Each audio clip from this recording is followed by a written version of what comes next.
Hello, everybody. Even though you're muted and I'm not, I'm assuming you can hear me okay. Just a couple thumbs up. Okay, great, great. Um, our time tonight is short, so I'll just start right in with a bit of a personal introduction. Um,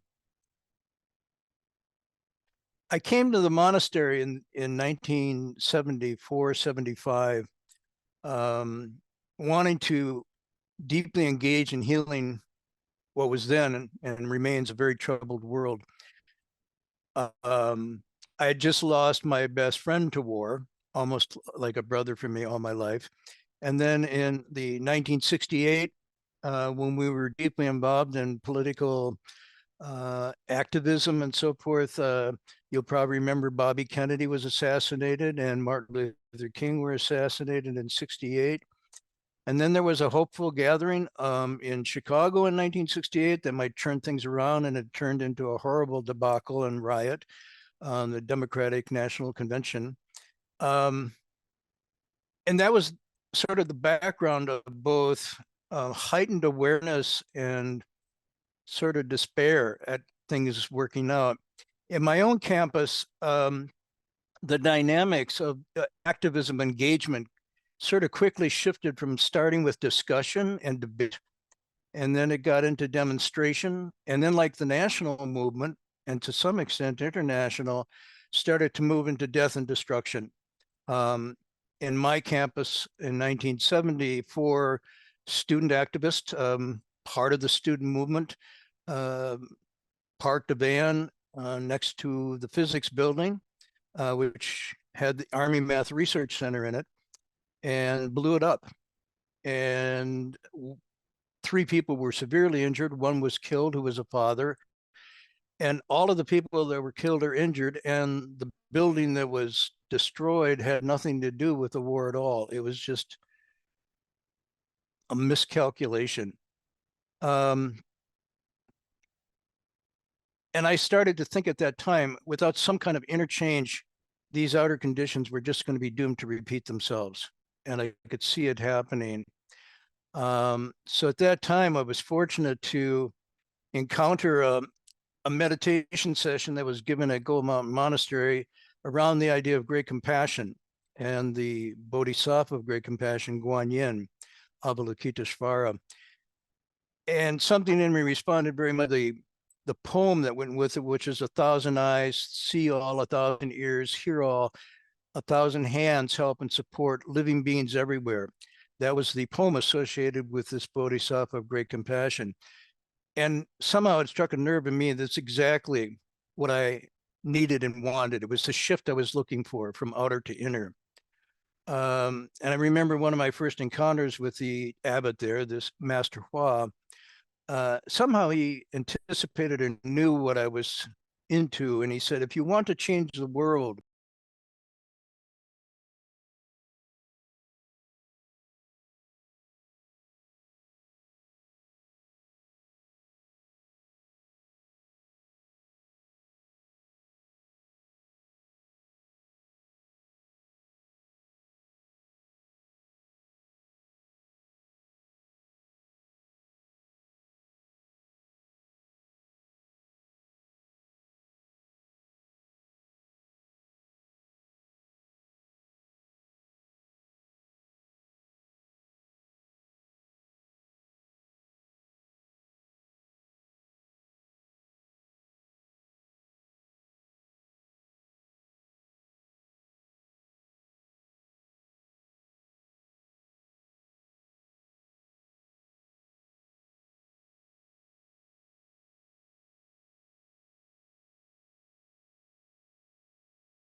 first you have to change your own heart and mind. And then he finished with, and the greatest things begin in the smallest of places. And as I contemplated that, it wasn't too long afterwards that I made a vow to join Dharma Master Heng Sure on this bowing pilgrimage for world peace, with the idea that at least at the beginning, I should deeply work to transform my bad habits and faults if I had any chance of working on a larger dimension that I had now pulled back from temporarily. So the blurb that is on the handout that you got was an idea, how can we reconcile the emphasis on self-transformation and our undeniable existence of being in the world among others? And then what does social engagement look like from these Buddhist principles? Even after all this time, and despite what Brenda said, I really am not an expert in this area at all. I'm still wrestling with it. And as you well know, as soon as you think you have one problem or difficulty sort of confronted or dealt with, new ones come up. And so there's no end to what we are having to deal with. And yet the principles, I would argue, at least tonight, remain pretty much the same. It is true, I've tried to make my life something of a bridge. And so I'm going to try to share maybe some of my reflections on that for a beginning tonight. The question of how we can reconcile transformation in life of others. My first response to that is, how can we not? It's not like we're trying to get two inconsistent and incompatible things to somehow force fit social engagement and self-cultivation. They're already, I would argue, compatible, more like inseparable from the very nature of things.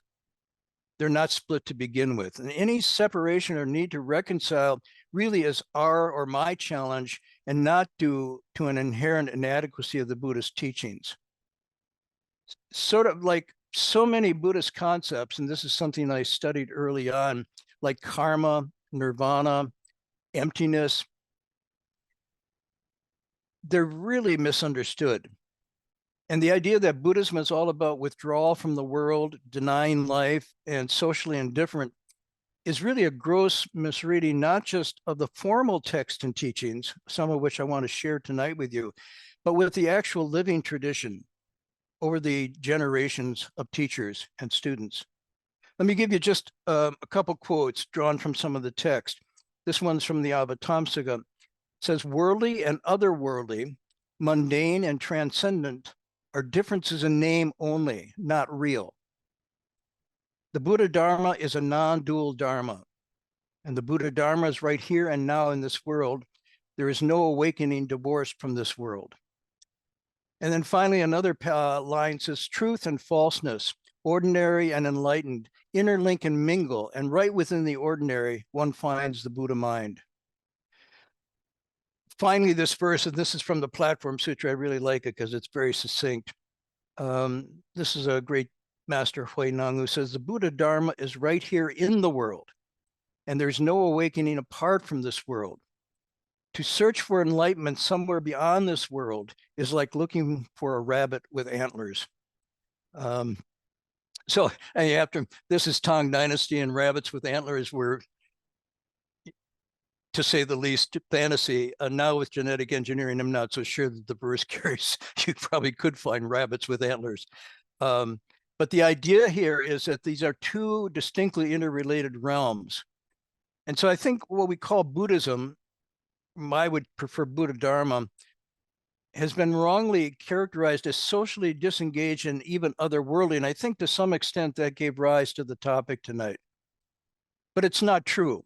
If you look, the Buddha's life story starts with and is sustained by a powerful, insightful awareness into the sameness of his own and others' sufferings, the sameness of them, not the suffering of others and his own, but the sameness with others' suffering. It's not his own split, but identical to him.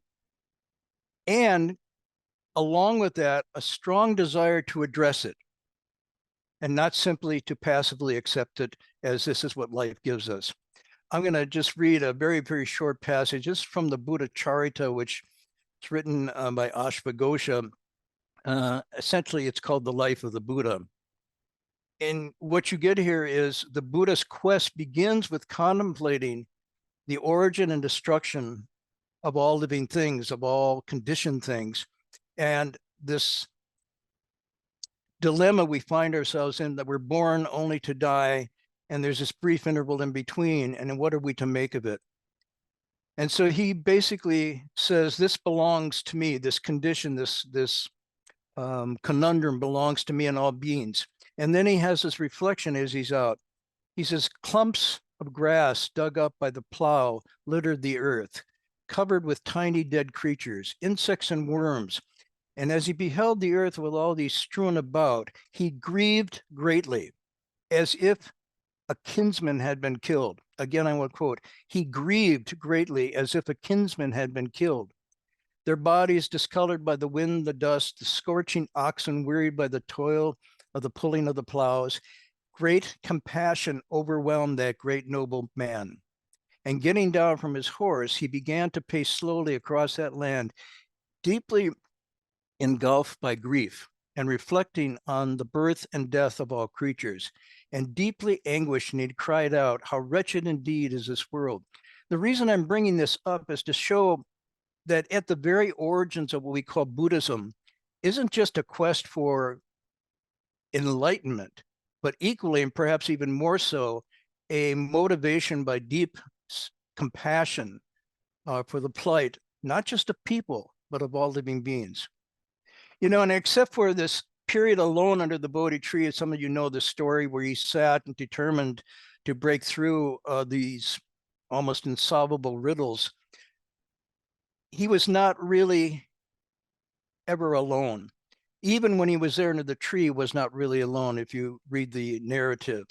His whole spiritual journey takes place in the world, both in the social world, but I think also very interesting for us as we move into the 21st century, in the natural world. And this is a whole series of other talks we could look into, but the use of the natural world as the ground of awakening, as a mirror for the natural mind and the natural heart, is an unexplored area, but I think it gives us a very deep environmental ethic we might draw from. He moves from and within continuous deep contemplation and continuous deep engagement for 49 years. And it's not a before he gets enlightened and afterwards, but it's happening all the while. He's enlightening himself while he's enlightening others, and through enlightening others, his enlightenment grows. So the Buddhist, the texts and the biographies and the autobiographies, and this is what I call the living tradition, show that even monks and nuns who supposedly leave the world, and we think of as hermits, were deeply engaged everywhere and with everyone throughout their whole lives. They and the Buddha traveled and they wandered, engaging kings, queens, beggars, outcast warriors, ascetics, sometimes prostitutes and pimps, the well-off, the impoverished, in some cases a serial killer, bandits, bankers, children. None of these are outside the dialogues of the early discourses and continue to be a part of the later discourses. In short, these monks and nuns were completely immersed, the good, the bad, the beautiful, and the ugly, on and on. The question here is why, and this to me is very interesting. I want to present this idea that it was not so much that they had a movement towards sympathy and pity only, but their engagement, their social engagement, was part and parcel with their awakening experience. And the Avatamsaka Sutra puts it this way: they awaken to the truth of not self, and they see no difference between themselves and all beings, between themselves and all worlds. So this awakening experience didn't lead to then thinking, what can I do to make things better for others? But they saw that the dichotomy between self and others was actually false and not real. And that's why the text said they saw no difference. And when they saw no difference, then compassion was a natural outgrowth of the awakening. So it's not just a commitment to socially engage or a commitment to be sympathetic, but it's a natural and obvious part of their enlightened or awakening experience. Or, as the texts say, they're seeing things as they really were. And so they awaken, they say, to the truth of non-self. And the truth of non-self simply means they awaken to the interdependency of all beings and all things. That self is not an isolated monad, but rather an interrelational ontological thing. And then compassion, more like, it's not even a choice. Involvement and engagement is, in fact, just responding to reality of things as they really are. So I'm sort of proposing tonight, for a Buddhist practitioner, it's not a question of whether to engage, but how to engage. There is no time and no place we are not engaged. This interdependence and interconnectivity is what's called the Dharma realm, the realm of reality. And that's why you'll have an expression in one of the poems: the Dharma realm is my body, nothing is outside of this. Single substance, great compassion, being one with everyone. In Chinese, it's Tung Ti Da Bei. So even withdrawing is still engaging. I know this sounds contradictory, but I'm presenting that absence is not inaction. It's just another kind of action. Escaping reality really is an illusion. The only option would be the changing of reality. We can't escape it. We are bound up within it. And so the option isn't so to try to get away from it or escape it, because by its very nature, it is in the air we breathe, so to speak. But the question is then, what are we going to make of it? Let me give you an engagement contemplation. This comes from the Brahma Net Sutra. And it's very interesting because it's part of the moral grounding that bodhisattvas give themselves as they work on their own cultivation, but also, very importantly, engage with others, and how do they steer in their relationships. And here's the passage. A disciple of the Buddha should maintain a mind of kindness and cultivate a practice of liberating living beings. One should reflect thus: all male beings have been my father, all female beings my mother. Throughout my previous lives, there's not a single being who has not given birth to me. Hence, all beings of the six paths are my parents. Therefore, if someone kills and eats any of these beings, he or she thereby slaughters my parents. Moreover, he or she kills a body that was once my own. For, and here's the next level of interdependence, interconnectedness.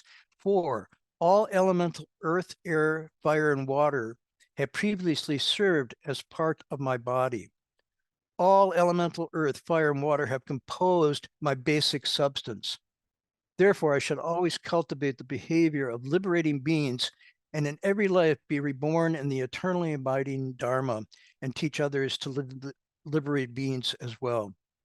This is a very interesting passage, both recognizing the interdependence and then the imperative that comes out of that, which is to revere and to liberate life. Very close to what Albert Schweitzer was used as his motto when he took his medicine to the underserved, and he said, I am life that wills to live in the midst of life that wills to live, and this is my guiding principle.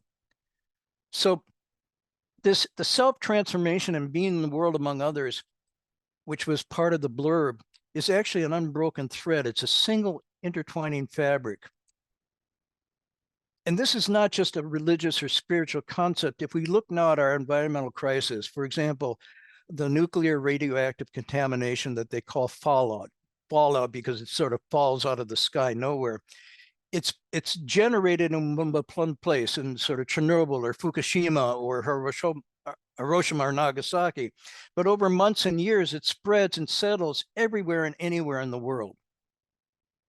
COVID, another example of the interconnected interdependency, how quickly we are bound up in a single fabric. Global warming, the idea that you can offset global warming with, what do they call them? Offset something or other, offset vouchers or something, defies the truth that it doesn't stay in the area where it's generated, it spreads everywhere. Those of you familiar with the poem by John Donne is really confirmed by modern science, and that I won't do the whole poem tonight just because we don't have so much time, but he starts the poem, he says, no man is an island. Every man is a part of the continent, a piece of the main. Everybody is interconnected. So if we start looking at these texts, we don't find correspondence to the idea that to cultivate yourself, to do meditation, to do bowing, to do precept holding and chanting and so forth, spiritual devotions, somehow are divorced from the problems and issues of the world and even other people. This passage I want to quote here is one of my favorite, and I've asked it to be read at my funeral, which may or may not come soon, but as I approach 80, it could be sooner than I realize. But it's a passage that completely collapses the false dichotomy between spiritual and worldly, between self and others. And this comes from a chapter in the Avatamsaka Sutra, the Flower Adornment Sutra, for those of you who use that translation. And it comes from the very last section, which is a chapter 40, devoted to the vows or the intentional promises that the Bodhisattva makes. And at this point, having reached a really complete and deep enlightenment, the impulse and the energy of the enlightened being immediately, without hesitation, without even thought, goes out to gathering in and embracing and being one with everyone. And here's the passage. I really love it. I will be a good doctor for the sick and suffering. I will lead those who have lost their way to the right road. I will be a bright light for those in the dark night and cause the poor and destitute to uncover hidden treasures. A bodhisattva impartially benefits all living beings in this manner. Why? If a bodhisattva accords with living beings and he or she accords and gives offerings to all Buddhas, if she or he can honor and serve all living beings and he or she honors and serves the thus come ones. If one makes living beings happy, one is making all the thus come ones happy. Why? Because all Buddhas, thus come ones, all enlightened beings, take the heart and mind of great compassion as their very substance, their very body. Their great compassion arises because of living beings, and from great compassion, the resolve for awakening is born. And from that resolve for awakening, they attain perfect enlightenment. And here's the metaphor. It's like a majestic tree growing in the rocks and sand of a barren tract of wilderness. When the roots are watered, the branches, leaves, flowers, and fruits all flourish. The Bodhi tree growing in the wilderness of birth and death is the same way. All living beings are its fruit, all Buddhas and Bodhisattvas its flowers and fruit. And by benefiting all beings with the water of great compassion, one harvests the flowers and fruit of the Buddhas and Bodhisattvas' deep wisdom. I really, really love that passage. So this idea that social engagement and silent contemplation in Buddhism are not seen as opposite or even incompatibles or even something that has to be pushed to reconciliation. They're seen as mutually completing each other. And sometimes this is called uniting movements and stillness. Another great master called it like two wings of a bird or two wheels of a cart. Huineng, the great patriarch, says, the goal is to be everywhere engaged, yet nowhere attached, or you could translate nowhere off center. Action without contemplation is blind, and meditating without action is sterile. You need them both. So let me pause here, and this is something I'm still thinking through, and I'm sharing it with you. It's not polished yet, but it's thoughts I'd had as I was preparing for tonight. I think in fairness, though, one of the texts says sometimes a retreat is an advance. So even a contemplative in seeming isolation, I would argue, has an intrinsic value, an impact, a contribution that's independent of the surrounding world. I would not fault someone for leaving that world temporarily. It's neither shameful nor absurd to do one's best to escape an avalanche or run from a burning house. There's a biblical passage of what does it profit a person who gains the whole world but suffers the loss of his soul? It's a similar injunction. If the world is overwhelming your capacity to deal with it and respond, then maybe a retreat from that temporarily is an advance. But I also wouldn't fault someone for living in the world. I wouldn't fault them for leaving it, and I wouldn't fault them for living in it. A contemplative, I would say, never blames anyone simply for living in the world. I think what is blameworthy is not living in the world, but living in it badly, and thus, in a certain sense, creating it. If you're engaged without center, you tip the world further off center. I think that's what my teachers comment to me at the beginning. If you want to change the world, you have to begin with your own heart and mind. Otherwise, you're going to be part of the problem. So you could almost say that the contemplative, the spiritual practitioner, the self-cultivator, is not situated outside the world so much as the world situates itself outside the contemplative, the spiritual. You all maybe know this poem. It's one of my favorite by Wordsworth. I'll just give you a few lines. He says, the world is too much with us. Getting and spending, we have given our hearts away. And for this and for everything, we are out of tune. The world is off center. It's crazy to the extent that the contemplative appears as weird, as an anachronism.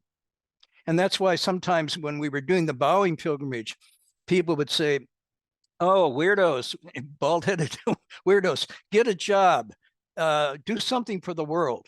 Go back to the monastery. You don't fit.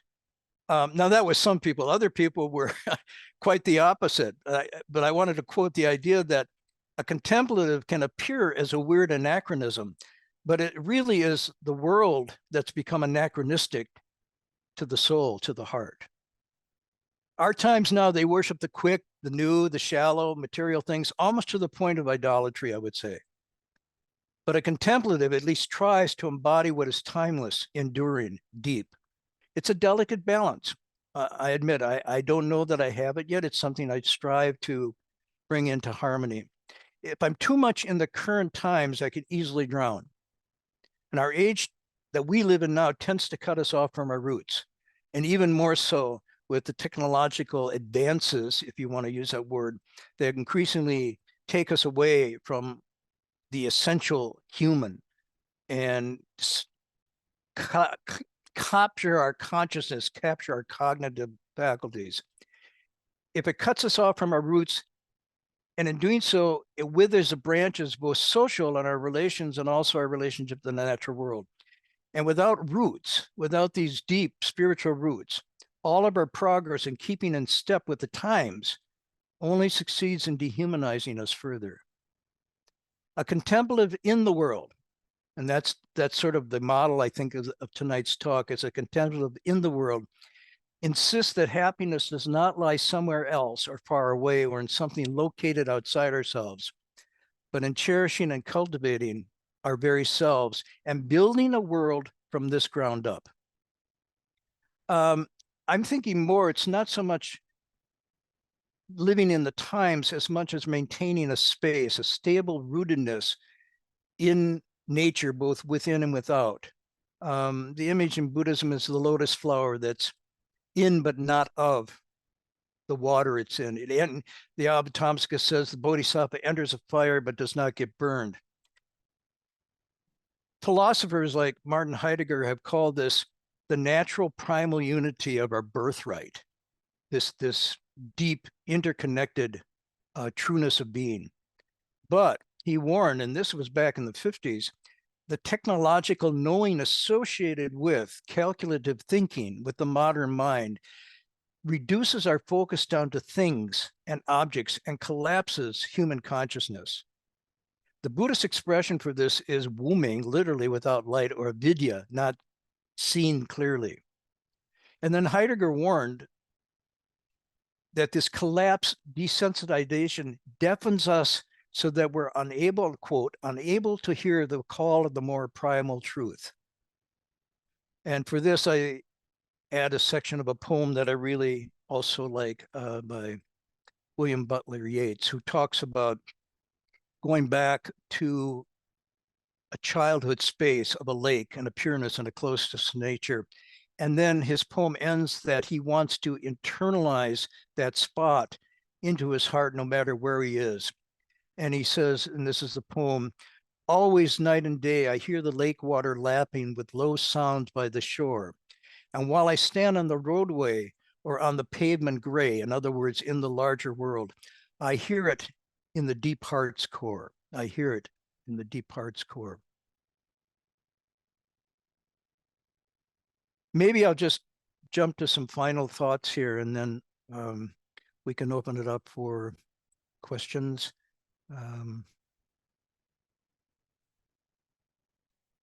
My early involvement in the 60s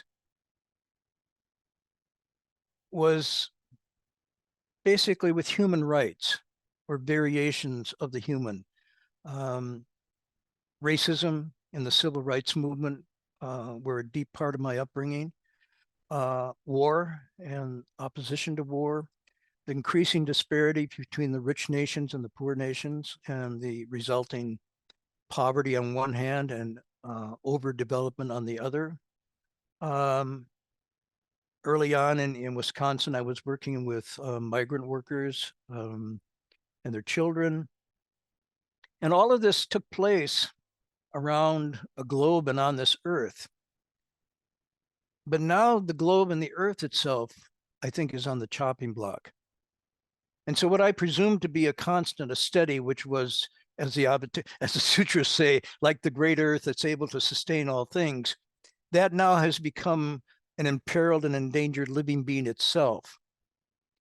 And sadly, the crisis itself that the earth is facing validates the Buddhist principles of interdependent co-arising, the fundamental one sameness.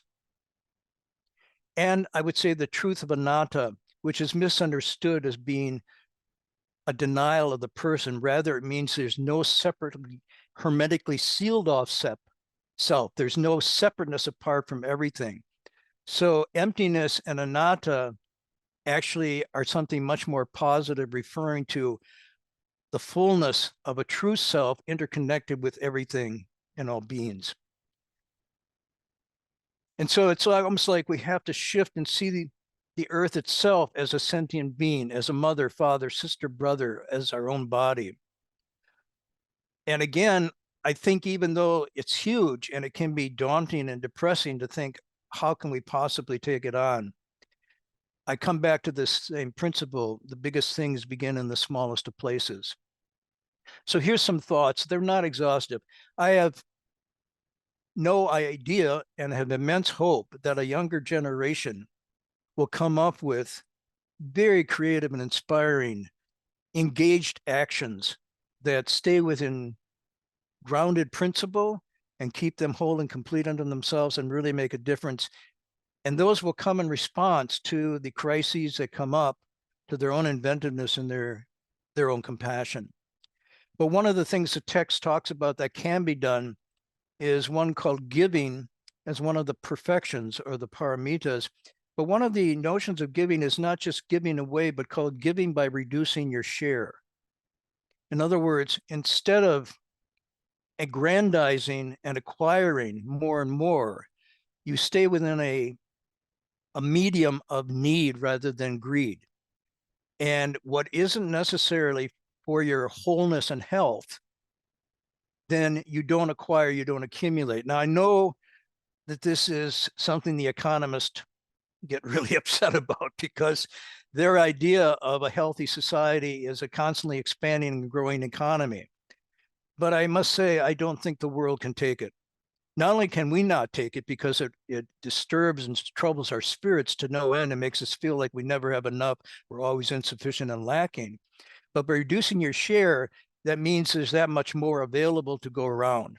It doesn't solve the problem, but at least it solves it in the sense of not contributing to it by acquiring things that are not needed. The other thought I have, which goes back to the Brahmanet Sutra, is a vegetarian diet, and I won't even go into all the benefits of that, but on the level of global warming, on the level of economic resources, on the issue of animal welfare, animal kindness, on personal health, on ecology. No matter how you look at it, it's a very reasonable and spiritual way to live. I will introduce a new idea that came up from colleagues of mine who are working at this and UC Berkeley. They're in the area of ethics and philosophy. And this is a new area called intergenerational ethics, or intergenerational fairness, or intergenerational justice. And I see it basically as a variation or an extension of the notion of karma. And basically what it's saying, that our actions now not only impact our lives presently, and according to Buddhist text, our next life and future lives, but they also, in a very real sense, impact the next generations. And so our consideration of cause and effect, of right or wrong, benefit and loss, has to take into account those who are not yet born, those who are yet to come, because the very actions and deeds we are doing now have such power behind them, both at the macro level of obviously immense energy with nuclear type energy, but on the micro level of genetic engineering and CRISPR, genetic programming. And even now, with the possibilities of artificial intelligence and so forth, we are, in a sense, having powers, the results of which we won't even see in our lifetime. And so we have to expand our, or me, to be those who have not yet been born, who will come and inherit this. And so I think this is really an extension of karma to another level. It's not something new. You don't even have to believe in reincarnation to consider yet the unborn future generations as a continuity of lives. I would call this sort of compassion without borders, or karma extrapolated. Just as a side note, it's very interesting. Now I digress, and I apologize, but it's one of my bad habits. I don't know that it makes the world a worse place, but it, it certainly can be distracting.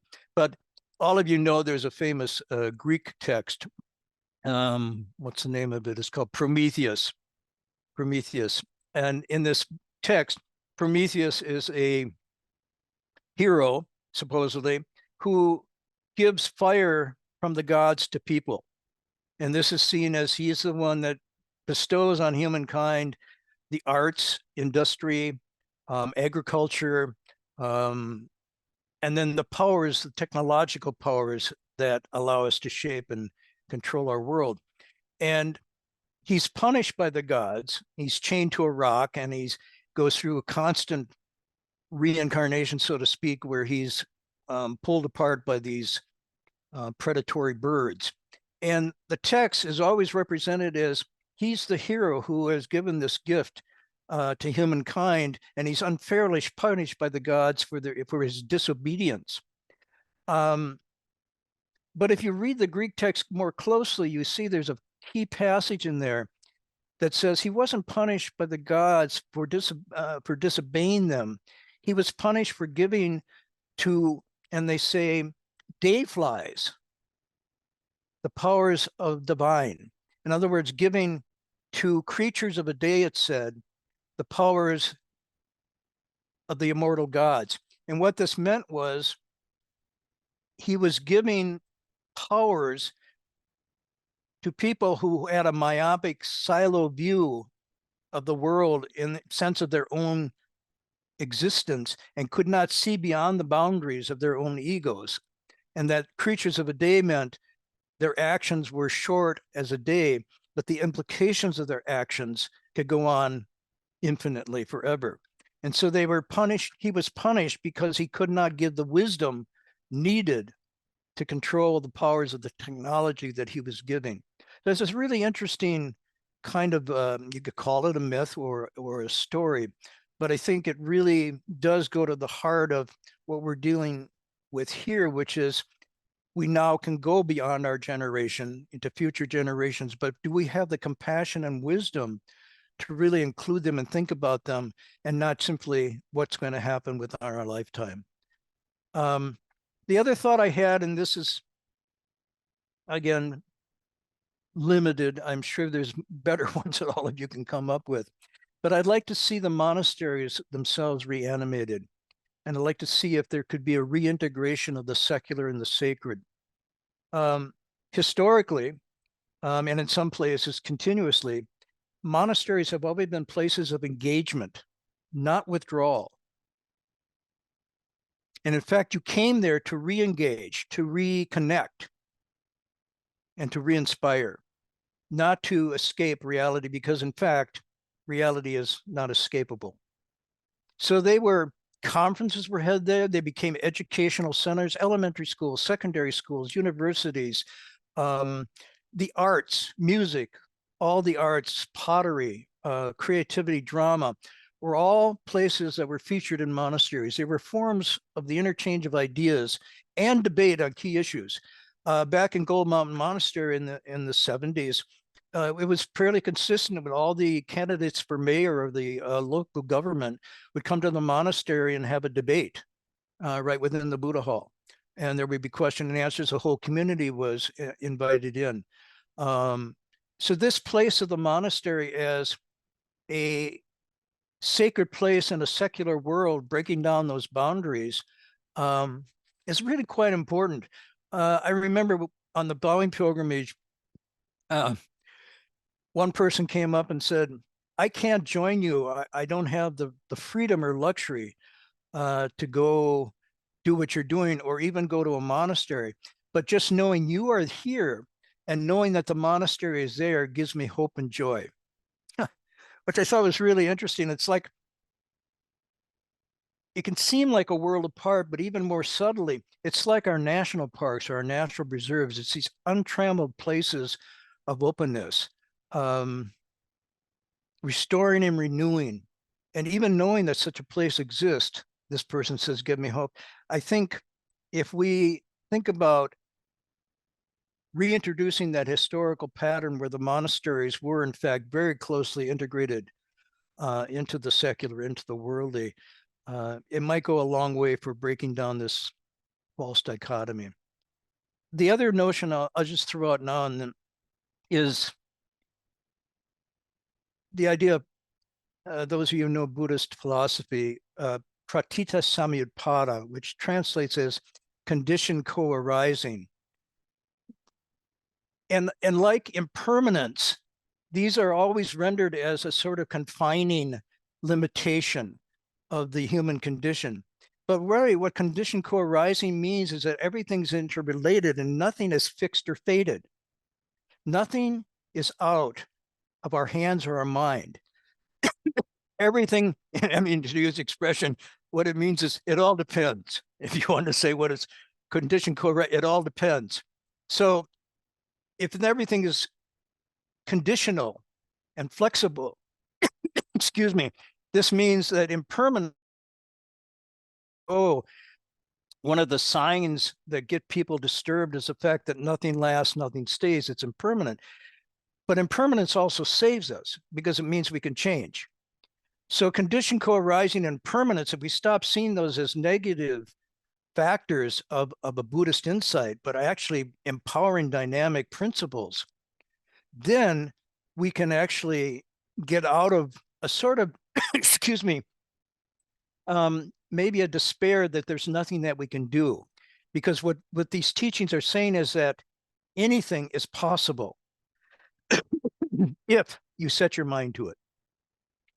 But at the same time, don't expect immediate results. And this is, I go back to my original thing, within a couple of years of the anti-war movement on campus, the war came back to campus, and there was as much death and destruction on the campus as there was abroad.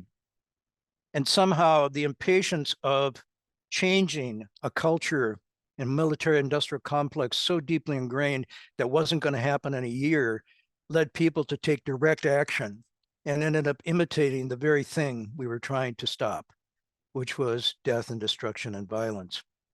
So I come back to a very sort of closing thought that I really like. As one of my teachers says, this is so simple, even a child can understand it, but very few adults can really do it. And it's simply this: Buddhist engagement means do no evil, only do good, and purify your heart and mind. And then, as my teacher once said, what is already messed up, don't add to. And what is already good, feed and grow. And what good does not yet exist, plant and water. And what bad is not yet come, don't invent. And it was sort of like guidelines for how to live an engaged contemplative life. If it's messed up, don't add to it. If it's already good, make it grow. If it's good that hasn't been created yet, invent it. And what is bad and not yet, don't conjure it up.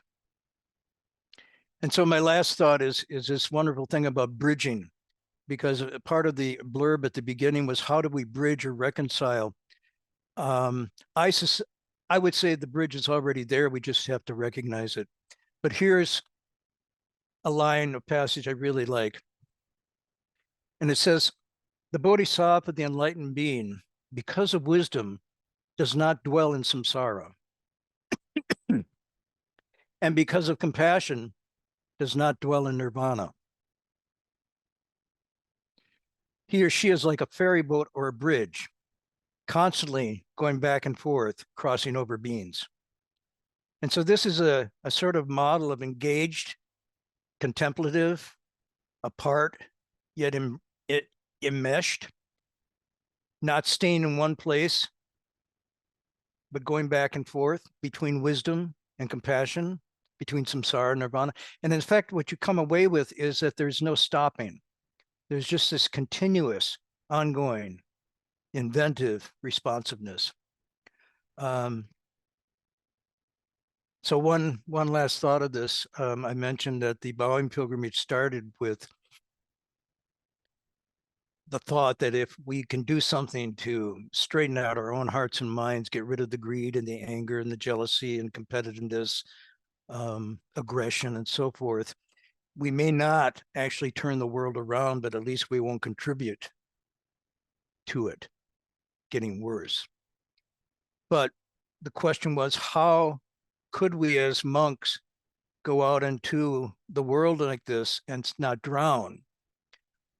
And so the instructions our teacher gave were very simple. He says, when you're on the highway, be as if you've never left the monastery.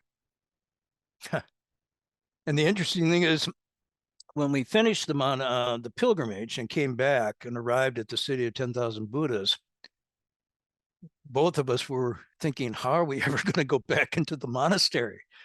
And he came and he smiled and he said, oh, I told you when you went on the highway, be as if you never left the monastery. He says, now that you're back, when you're in the monastery, be as if you never left the highway. And so to me, this is sort of a kind of fun story or a statement of the non-duality of the secular, the sacred, of engagement, of contemplation, being in the world, being in your true self. Anyhow, I'm coughing away here. I'm going to sip some tea, and I think we're out of time for my presentation. So maybe there's a few questions. If there's enough interest and you all had time, we could come back and revisit this some time later and talk more about it and entertain more questions if you wanted to. But I think you're probably getting sleepy, and I've brought you to the point of boredom. So I apologize, and we'll close off for the night. Not at all, right. We actually already have a few questions, and I'm sure people would love to hear more from you. Yeah, so if people have any other questions to put in the chat box, and we'll just try and get to as many as we can, and then maybe, yeah, in the future we can do another Q&A. So Sure. this one actually is from Omar. I think he's trying to poke a little bit at what you're saying. Says, but Marty, many social movements have concluded that being good is not being good is not enough, but sometimes you need to take more action, even maybe violent action, to accomplish a good end. Yeah, I'm reminded of a passage from the Tao Te Ching, where the sage says, "Show me a man of violence who comes to a good end, and I'll take him as my teacher." The problem with the violence is means and ends. And again, on my own campus, this is something I witnessed firsthand. If indeed the violent activities on the campus had succeeded, not only of waking the campus up to its involvement with war and injustice, but actually changing things, I would think twice about it. But it didn't result in that. And actually, it it put a chill on engagement in social activism for years in the movement, because people saw that violence, uncontrolled and uncontained like this, actually could do us all in. And so it's very hard. The other thing I think about is a wonderful passage from Confucius. He says, if there's a house on fire and you bring a couple teacups and throw water on it and it doesn't put the fire out, what should you conclude? And one of the disciples say, well, water can overcome fire. And Confucius says, no, you just didn't use enough water. So on the goodness thing, I think goodness can be Pollyannish, and like goody two shoes. Goodness sometimes can be very stern. It can be confrontational. It can be challenging. Um, Short of actual violence, there's a number of dimensions that goodness can take. But to think of goodness as simply a passive, yielding, smiley face, like one of those motifs, I think is to misunderstand goodness. I got scolded many times by my teacher, not out of ill intent, but out of goodness. And so we have to really start thinking what goodness means beyond the simplistic sort of childhood religious ideas of it. That's just a quick, not an exhaustive response, but I appreciate it. Violence is tempting. I agree, but show me some place in the world where it's working. Um, yeah, so there's this other one by Vanessa. Let me see if I can find it. Vanessa Sekir. And maybe this will be the last question, Marty, so that we can end on time and give people some rest. So she says, I work with migrant survivors of trafficking in a political landscape that still underserves. Can you recommend how not to create more vasanas or samskaras when your center and practices shake due to a tired heart? I missed that. Working with migrant workers, and then what? Migrant survivors of trafficking in a Oh, I see. political Yes, yes, landscape yes, yes. Okay, got that it. And then the how to work with that. how to not create more vasanas or samskaras Hmm. when your center and practices shake due to a tired heart. I'm not sure I completely understand it, but again, when one of the jobs I took in between the university years, make it short, I realized that my activities in politics and on that large scale wasn't working. So then I took a job in the Central Valley of California, working with severely emotionally disturbed children who had been traumatized by trafficking and other things like this. Um, and so I completely went back to something else, thinking maybe I could make the world a better place by working with children who were harmed and damaged. Um, Two things I discovered was an incredible resilience that exists within the human, especially the young. And secondly, a receptivity to kindness and compassion that's genuine, that's not artificial, that can sort of bring dried grass back to life, is there. On the other hand, what I also discovered was that these children themselves weren't the problem. They were the results of the problem. And the problem was going back to the adults in their lives who had, quote, taught them to be deformed in this way. And so one of the sad results of working with these children, after 6 or 7 months, we could actually get something stirring again that resembled really good human qualities. And then because we had to replace and place them back into either adoption or into their original families, within 6 months, they were back again in our hands, completely deformed again. And suddenly, again, it reinforced my next step, which is to go into monastery, because I could see that everything is coming from the mind and heart alone. And that's where the primary attention has to be placed. The other thing in terms of survival, none of us who worked in that program could last more than a week. We were on for a week, and then we had to take a complete week off to keep our souls intact enough to come back and not be drawn into. And I don't know if that's the nature of your question, but we could have easily burned out and then burned the children out too, because we had nothing to offer. For me, it was solo backpacking trips into the Sierras for a week, just to immerse myself back in the purity of nature, and then I could come back in and maybe contribute a little bit to these kids' lives. Yeah, these things are very, very hard to deal with, but the point I'm trying to make is whatever you need to stay balanced and centered and engaged, you do, whatever, and that's different for different people. I'm sorry if I didn't hit the nail on the head there. Thanks, Mary. I think all these issues are really complicated and warrant a lot of future discussion. So yeah, maybe next semester or something we can do a follow-up discussion event. But yeah, I just wanted to, I think we're at about time. Just wanted to thank everybody so much for joining with us tonight. We have it recorded.